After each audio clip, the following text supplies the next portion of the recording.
Penguin Random House Audio presents The Proposition by Madeleine Roux. Read for you by Billie Fulford-Brown. For my mother. To participate in matrimony is to abdicate one's duty to the dignified state of solitude. Upon completion of the contract, a woman becomes property owned by man, surrendering all autonomy and power, diminishing herself in every conceivable way. Bethany Taylor, On Marriage.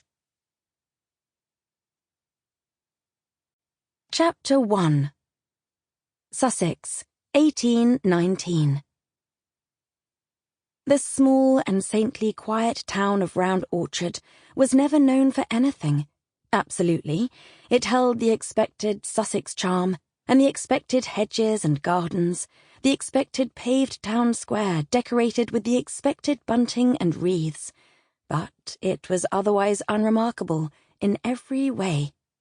That is, but for its one hidden claim to fame, which was known only to a few residents, and most of those would categorize this claim to be something less than attractive. In fact, it was now a closely guarded secret, like a bit of shameful tat kept in the lowest drawer under the heaviest blankets, a pet nobody loved buried in the backyard, in an unmarked and shallow grave. Like a brief and embarrassing infidelity. All but one inhabitant of Round Orchard wished to hastily sweep the secret under the rug. Only young Clemency Fry remained the keeper of this tiny, hidden flame. The flame in question was a Miss Bethany Taylor, a woman of middling family and middlinger prospects. Some described her as severe and a scold, while other more charitable Round Orchardians allowed that she had an intense sort of beauty that only specific and brave men coveted. This Miss Bethany Taylor produced and published a treatise against marriage, aimed at convincing other members of her sex that the institution was both humiliating and cruel. To participate in matrimony, wrote the severe scold of intense beauty, Miss Taylor, is to abdicate one's duty to the dignified state of solitude. Upon completion of the contract, a woman becomes property owned by man, surrendering all autonomy and power, diminishing herself in every conceivable way. Solitude is subsequently diminished also, as the state of contented aloneness cannot be improved upon. Even a love match requires some degree of compromise.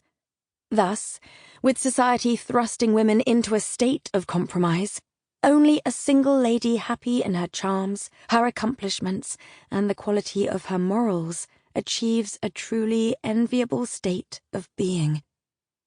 Marriage was, in Miss Taylor's controversial and embarrassing opinion, a swindle. To marry was to give one's self up. This could not be argued with. Nobody agreed with her, except of course the keeper of her flame and one devoted reader, Clemency Fry. Clemency did not style herself a historian, but she did obsess over Miss Taylor's work, and felt nothing but conviction when it came to preserving the heart of the late Miss Taylor's writings. In the year 1801, the men of Round Orchard and surrounding towns were outraged and began an effort to quash all access to Miss Taylor's work. Many fires were lit, and many pages burned. The vicar at the time offered his restrained critique of the treatise, calling it a disgrace, an abomination before God, and an affront to the understood and natural order of things. Some overheard him saying it made a case for bringing back the stake, though these remained unconfirmed rumours. A local man, urgently asked for comment, reportedly told a room full of good society that Miss Taylor, like all unmarriageable women, turns her pen against men, rather than confront her own deficiencies. The tirade continued for some time. A real shrew, the man concluded. Scant copies of On Marriage by Miss Bethany Taylor remained after the predictable outcry and response. Word of its existence scarcely reached beyond the county. But, as mentioned, one young lady, brought up in the small and saintly quiet town of Round Orchard, found a mouldering copy of On Marriage in the woodshed one day. She was then 11, and the papers had been stuffed into a suspected vermin nest. Despite the papers' poor condition, Clemency Fry took them, dried them, smoothed them, and like a diligent restorer of ancient artifacts, but only just like one, for after all she was only 11, painstakingly scraped away the mouse droppings and dirt, until a somewhat legible and faintly stinking copy of On Marriage existed. It was, as one might imagine, a formative experience for small Clemency Fry. Those redolent, faded pages were perhaps the last copy of On Marriage in the whole world, and they belonged to her, and she protected them, the solemn guardian of this most hated work. So too did the reading of this treatise prove momentous for young Clemency. Was it not so that marriage was unfair to women? Were the laws of property, of patrilineality, not by definition unjust?